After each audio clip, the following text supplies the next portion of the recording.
Hello everyone and welcome to Cinderful Gaming. I hope you're all doing well, I hope you're all staying safe, and most of all, I hope you're all getting some time to fight that war against the Grey.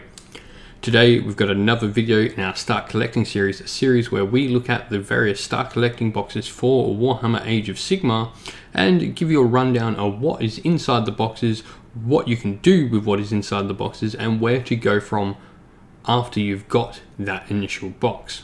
Today we are doing the Khorne Bloodbound Goreblade Warband box, and this one is thanks to one of the followers on Facebook that has requested this.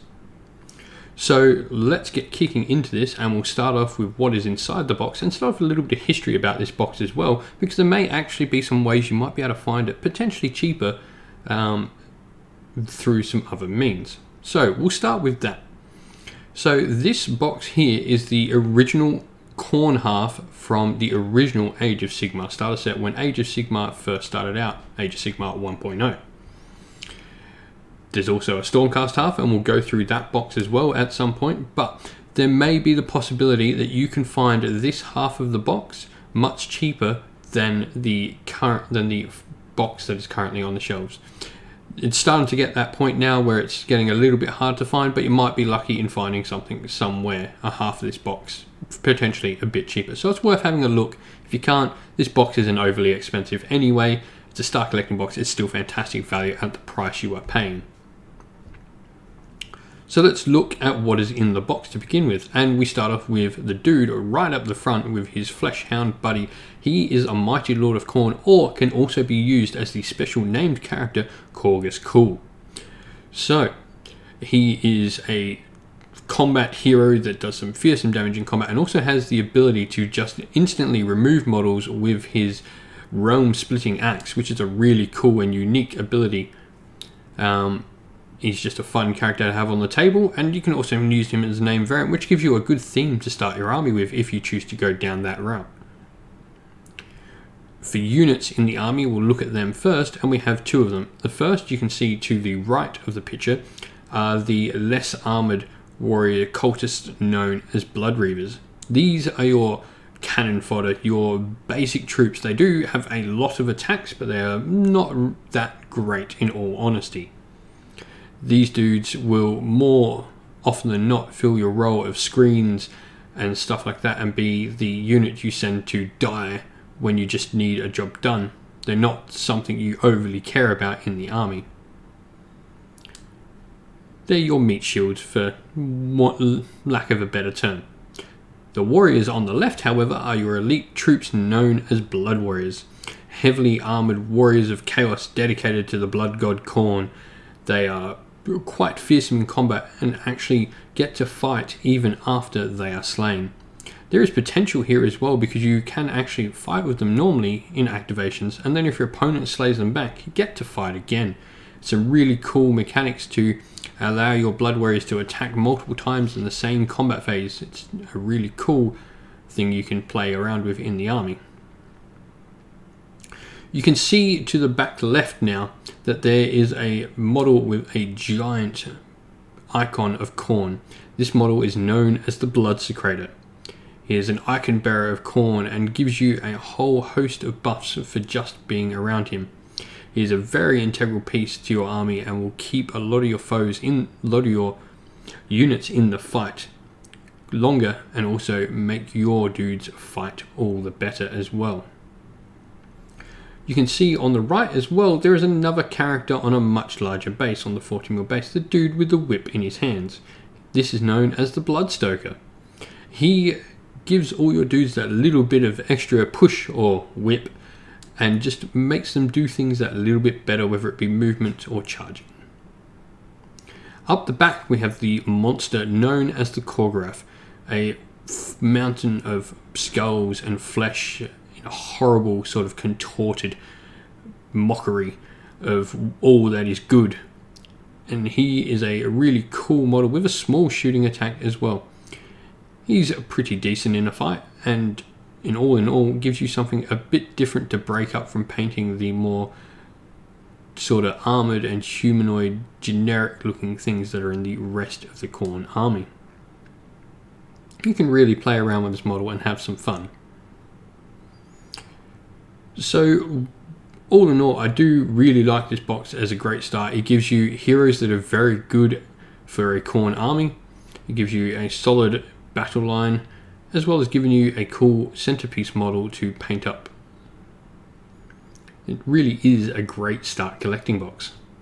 So what do we do next with this then? And so Khorne, unlike some of the other ones we've touched on already, actually have what's known as a terrain piece. Some armies in their allegiance abilities are allowed to take pieces of terrain to them to the battlefield. The Khorne army gets to take the Skull Altar of Khorne, which you can see on the far right of the picture, and they also get something else known as Endless Spells, or in this case, Judgments of Khorne. Judgments of Khorne are very much similar to Endless Spells. They have a few different rules, and I suggest you go read up about those particular rules. However, they function very much the same. They're both things I strongly suggest picking up for your army really early on, although the Judgments you can wait on until you have a priest. And that's where we're going to go next with what you can get next for your Khorne army. Down the bottom right out of the 4 pictures near each other, we have a Slaughter Priest. As their names would suggest, these are your priests in the Khorne army, and they buff your troops as well as boil the blood of enemies and summon out your Judgments of Khorne. There are many different variations of Slaughter Priests, heaps and heaps of them, all different weapon options and loadouts and some cool models, so you can really just pick which one you like the most and go with it. But all in all, they sort of fill the same hole. Any Slaughter Priest will do, and I would recommend picking up 1 or 2 of them. Next to them to the left we have the most elite unit of Khorne mortals, and that is the Wrathmongers or Skull Reapers. These are highly elite warriors on 40mm bases, so they're much larger than even your Blood Warriors. And they can do a variety of things, from being quite deadly in a fight to providing buffs to nearby troops as their crazed aura goes off. Some really amazing and dynamic models. These will be a fun thing to both build and paint up. Going up from there, and you can see the 4 dog-like creatures. These are known as Fleshhounds of Khorne. So I always recommend definitely going and picking out some Fleshhounds. They're a great daemon unit to summon onto the battlefield, as Khorne does get the ability to summon units. I would also recommend having a look at some other daemon units that you might like to summon on the battlefield. All of these are a great addition, and while not maybe a part of your army to begin with on the table, it's always worth having some Khorne daemons around just so you can summon them. To your left of them though, we have Chaos Marauders, and I want to talk a little bit about Slaves to Darkness as a whole when I talk about them. Slaves to Darkness, as we mentioned in our Zinch video, have the ability to take marks of chaos, so things like Chaos Marauders, Lords of Chaos, Chaos Warriors and Chaos Knights, and even Chaos War Shrines and other things beside can all be taken in your Khorne army without the need of allies. This gives you a lot of flexibility and some really cool and fun models to play around with. Some great picks like me might be a Chaos Lord on Karkadrak, or even potentially just picking up the entire Start Collecting Slaves to Darkness box. There's some great ways you can go with Khorne, and they're a fun combat army that likes to charge headlong across the table and tear their foes into bloody bits.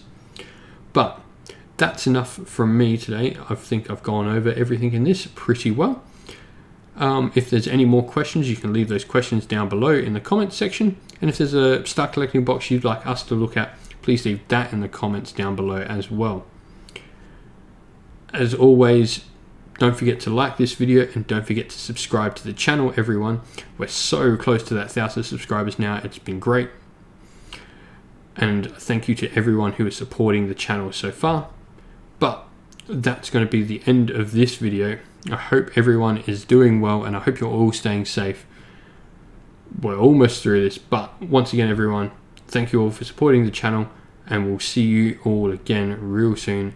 Stay safe, stay well, keep fighting that war against the Grey, and I'll see you all again real soon. Ciao for now.